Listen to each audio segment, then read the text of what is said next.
उपमुख्यमंत्री अजित पवार यांनी कर्जतमध्ये बोलताना राष्ट्रवादीचे सर्वेसर्वा शरद पवार यांच्या भूमिकेबद्दल मोठे गौप्यस्फोट केले। यावर खासदार संजय राऊत यांनी भाष्य केलं। एकनाथ शिंदे आणि अजित पवार बोलतायत ती भाजपची स्क्रिप्ट आहे।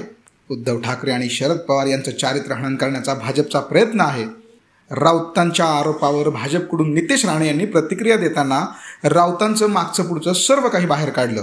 संजय राऊतांनी नक्की काय टीका केली, त्याला नितेश राणे यांनी कसं उत्तर दिलं पहा।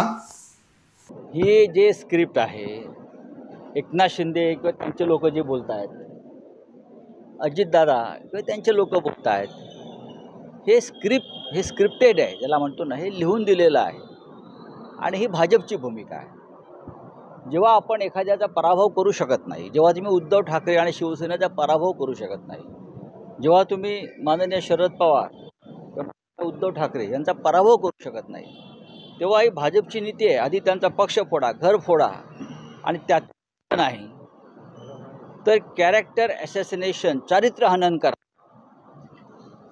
अशा प्रकारचं धोरण हे पूर्वी अल कायदा ही टेररिस्ट संघटना पण करत होती।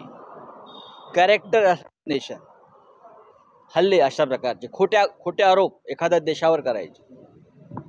मला वाटतं त्या पद्धतीनं काही राजकीय पक्ष आता या जगात काम करतात।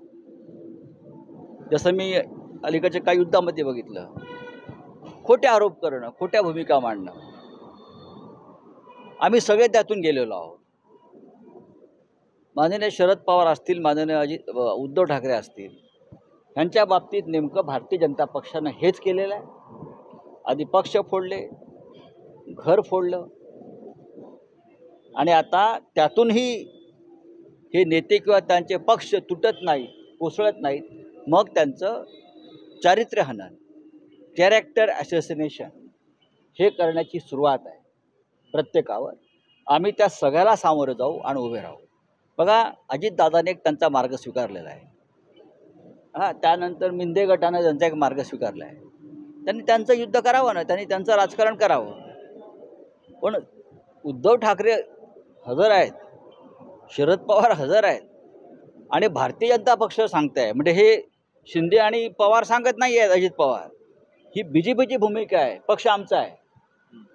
हे दोन्ही पक्ष भारतीय जनता पक्षाला खतम करायचे आहेत आणि शिंदे आणि अजित पवार यांच्या माध्यमातून त्यांना शिवसेना आणि राष्ट्रवादी काँग्रेस पक्ष हे महाराष्ट्राच्या अस्मितेसाठी काम करणारे जे पक्ष आहेत, त्यांना पूर्णपणे नेस्तनाबूत करायचे। पण ते शक्य नाही। आम्ही त्या सगळ्या पडझडीतून उभे राहिलेलो आहोत। आम्ही आता आमचा जो मार्ग आहे तो विजयाच्या दिशेने सुरू आहे। 2024ला या महाराष्ट्रात आणि दिल्लीमध्ये आमचं राज्य येणार आहे। आज सकाळी बोलत असताना संजय राजाराम राऊतने कॅरेक्टर असॅसिनेशन म्हणजे काल अजितदादांची स्क्रिप्ट आणि एकनाथ शिंदेजींची स्क्रिप्ट ही भारतीय जनता पक्षाची स्क्रिप्ट आहे। एकाला हरवता येत नाही तर त्याचं घर फोडा, पक्ष फोडा, अशी कार्यपद्धती ही भारतीय जनता पक्षाची आहे। भारतीय जनता पक्षाची कार्यपद्धती ही आणि संघाची कार्यपद्धती ही तालिबान सारखी आहे, असं जावई शोध या संजय राजाराम राऊतनी लावलेला आहे।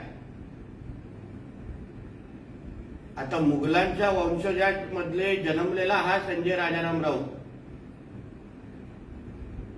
जसा औरंगजेब आणि ते मुघल आपल्या आपल्या घरामध्ये आपल्या आईवडिलांना, आपल्या भावंडांना, आपल्या मुलांना कोण कत्ल करायचं, कोण त्रास द्यायचा, कोणाचं आयुष्य बर्बाद करायचं,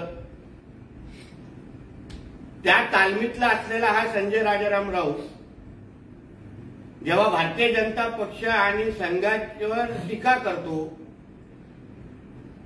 की अजितदादा आणि एकनाथ शिंदेची स्क्रिप्ट भारतीय जनता पक्षाची आहे,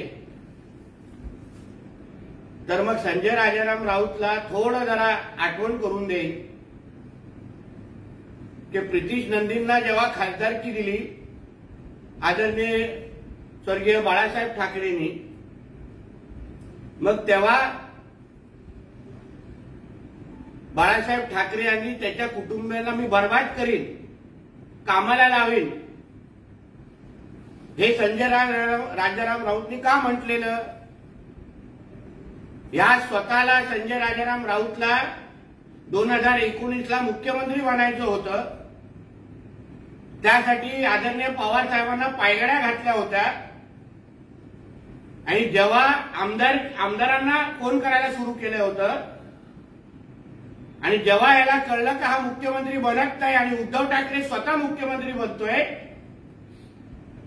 त्या दिवसापासून आजपर्यंत उद्धव ठाकरेच्या घरामध्ये काड्या कोणी लावल्या आहेत? जे काही अजितदादा आणि पवार साहेबांच्या घरामध्ये होत आहे तो 2019चाच राग आहे. ते पवार साहेबांनी उद्धव ठाकरेंबरोबर आग्रह का धरला नाही की संजय राऊतलाच मुख्यमंत्री बनवा? उद्धव ठाकरेंनी त्याचं नाव का सुचवलं नाही? त्याच्यामुळे पवार कुटुंबीय फोडाफोडी केली आणि त्यांना काड्या लावत बसला आणि त्याचा परिणाम आता तुम्हाला दिसतोय राष्ट्रवादीमध्ये काय सुरू आहे. आणि दुसऱ्या बाजूला आज उद्धव ठाकरेंच्या कुटुंबियामध्ये जे आम्ही ऐकतोय, जे काही तेजस आणि आदित्यमध्ये सुरू आहे, त्याचा मुख्य सूत्रधार पण हा संजय राजाराम राऊतच आहे. मग दुसऱ्यांवर आरोप करण्यापेक्षा, दुसऱ्यांच्या स्क्रिप्ट बोलण्यापेक्षा तू तुझ्या आयुष्यामध्ये काड्या लावण्याशिवाय दुसरं काही केलं आहेस का? भांडणं लावण्याशिवाय दुसरं काही केलं आहेस का? स्वतःच्या घराची काय अवस्था आहे, स्वतःच्या भावाच्या घराची काय अवस्था आहे, हे अगर आम्ही सांगायला गेलो ना तर महाराष्ट्र तुझा चेहरा पण बघणार नाही. म्हणून उगाच भारतीय जनता पक्ष, संघ आणि स्क्रिप्टचा आरोप आमच्यावर करू नकोस. तू जे काय पेरलंस, तू जे काय राष्ट्रवादी, पवार कुटुंबीय, इथे ठाकरे कुटुंबियामध्ये जे काड्या लावल्यास, भांडणं लावली भावांमध्ये, बहीण भावामध्ये, मुलांमध्ये, त्याचा परिणाम हे सगळं महाराष्ट्राचं राजकारण आज जे गलिच्छ झालेलं आहे, हे त्याचा मुख्य सूत्रधार शकुनी मामा संजय राजाराम राऊतच आहे. म्हणून काल रात्री अजितदादांच्या भाषणानंतर हा कुंभकर्णाची झोप लागली असेल, याला 90ची पण गरज लागली नसेल. म्हणून उगाच सकाळी उठून भारतीय जनता पक्ष, आमचे नेते आणि संघावर अगर तू टीका करत असशील तर मग आता तर फक्त राजकीय बोललेलो आहे. राजकीय काड्या तू ठाकरे कुटुंबीय, राज ठाकरे, उद्धव ठाकरेजी, आदित्य, तेजस किंवा पवार कुटुंबीय इथपर्यंत थांबतोय. जास्त भारतीय जनता पक्ष आणि संघावर तोंड उघडलास तर मग तुझ्या घरातला जो महाभारतचा जो एपिसोड सुरू आहे, मग त्याच्यावर एक वेगळी पत्रकार परिषद घे आणि तुझं वस्त्रहरण करेल.